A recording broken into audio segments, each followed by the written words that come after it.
السلام عليكم بنات، نتمنى تكونوا بخير وعلى خير ودائما بصحه جيده. بغيت نشارك معكم جوج الوصفات ديال الربيع اللي بطريقه سهله وبسيطه. عندنا مكعبات ديال الربيع والثومه، وهنا عندي الربيع المجفف اللي كنصايبوه بطريقه سهله وبسيطه، وفي نفس الوقت كنكونوا عارفين اشنو درنا فيهم، يعني شي حاجه اللي هي ديال الدار. ونبداو الوصفه ديالنا. وقبل الى عجبتكم الوصفه ما تبخلوش عليا باللايك والبارطاج وتفعلوا الجرس باش هكا يوصلكم دائما الجديد ديالي. وما نساش اللهم صل وسلم على سيدنا محمد وعلى اله وصحبه اجمعين.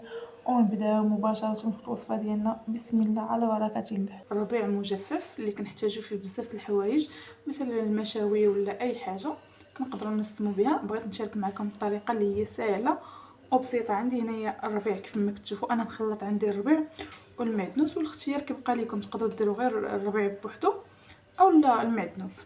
صافي انا هنايا غسلته مزيان وخليته ليله كامله كينشف باش ينشف ليا مزيان. صافي وغناخذ الورق ونحاول نزيد نشفو مزيان بهذه الطريقه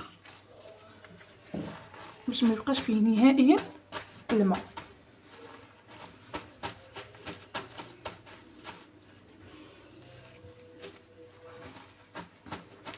كيف ما شفتوا معايا هنا تماما، من بعد ما صفيت ليه داك الماء نهائيا ما خليتش فيه قطره ديال الماء، صافي غندوز مباشره ناخذ صينيه ولا اي حاجه اللي غتدخل الفران. صافي كيف ما شفتوا انا عندي هنايا الطاوله اللي غتدخل الفران، غنحاول نقطع غير عريشات بهذه الطريقه كيف ما كتشوفوا معايا.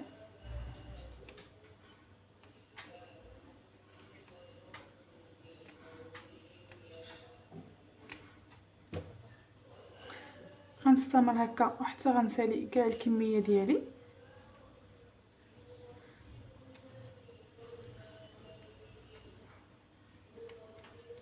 ضروري انكم تحيدوا من ديك العويدات باش يساعدكم انه ينشف دغيا دغيا، ما كيشد لكمش نهائيا الوقت.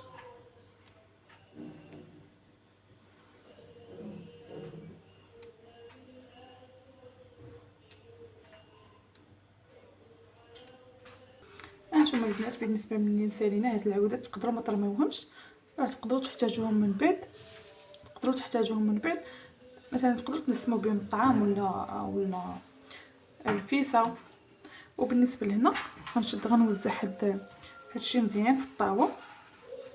صافي وغندخلو الفران. يكون عندنا مثلا خبزتو فيه الخبز وساليتو، صافي غطفيوه وترميوه غير في الصهد اللي كاين في الفران، ما تشعلوش عليه نهائيا العافيه، غير في الصهد اللي كاين في الفران. يعني ملي طيبوا الخبز ولا شي حاجه اولا شي كيكه ولا منين جبدوها من الفران، صافي دخلوا الطاوه ديالكم حتى ينشف داك الربيع مزيان.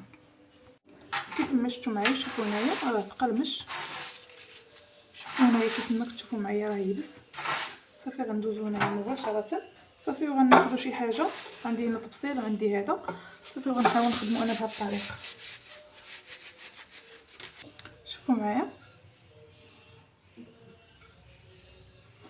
صافي وغندوز مباشره باش نديرو في شي قرعه. صافي عندي هنايا قرعه اللي تكون كتسد مزيان، وندوز باش نحط فيها ديك الربيع.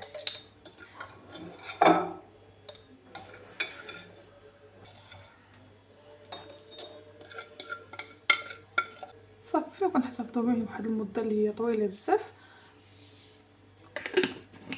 وراه كتبقى فيه الريحه ما شاء الله، شي حاجه اللي رائعه. كنتمنى انكم تجربوه. صافي وبالنسبه للطريقه الثانيه، عندي هنا الربيع حتى هو كذلك مغسول مزيان ومنشف بنفس الطريقه اللي قبل. صافي وغنخليه هنايا جانبا. صافي وغندوز هنا عندي الثومه واحد الكميه لا باس بها، يعني عندكم ميزانكم تقريبا تجيكم مع داك الربيع اللي غديروا.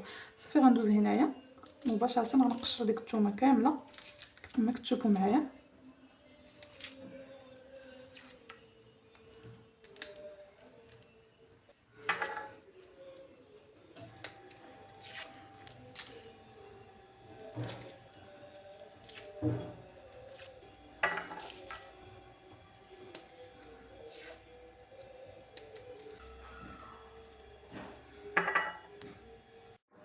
صافي هانتوما البنات، انا من بعد ما نقيت الثومه ديالي كيف ما كتشوفوا معايا وغسلتها. بالنسبه لهاد القشور تقدروا ما ترميوهمش، راه كيداروا بزاف ديال الحوايج، مثلا الوصفات ديال الشعر راه الاستفاده اللي هي كثيره، يعني بلا ما ترميهم حتى ديري بهم شي وصفه ان شاء الله. بالنسبه للثوم ديالنا كيف ما شفتوا معايا هادي الربيع كذلك هو هذا. صافي غناخذ الهاشور ونقطع داك الربيع.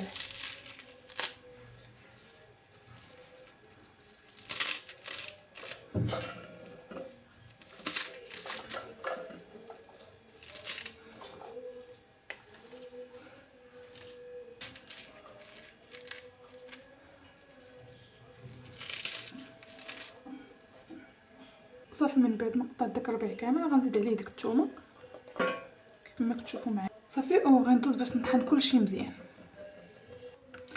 كيف ما شفتوا معايا هنا. من بعد ما طحنت ورجع ليا بهذه الطريقه كيف ما كتشوفوا.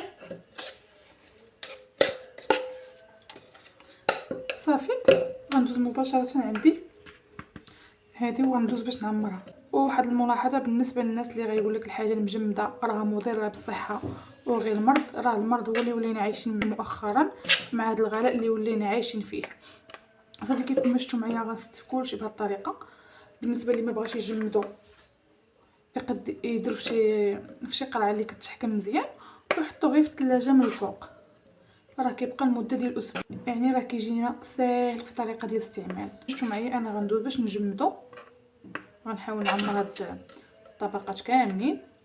صافي كنحاول انني نضغط عليه مزيان باش ياخذ داك الشكل ديالو. صافي غندوز مباشره باش ندخلو للمجمد. وكيف ما شفتوا معايا البنات هادو هما المربعات ديال الثومه والربيع المجمدين، راه كيجيو شي حاجه رائعه ما شاء الله. هذا هو الربيع ديالنا المجفف، شوفوا كيفاش داير.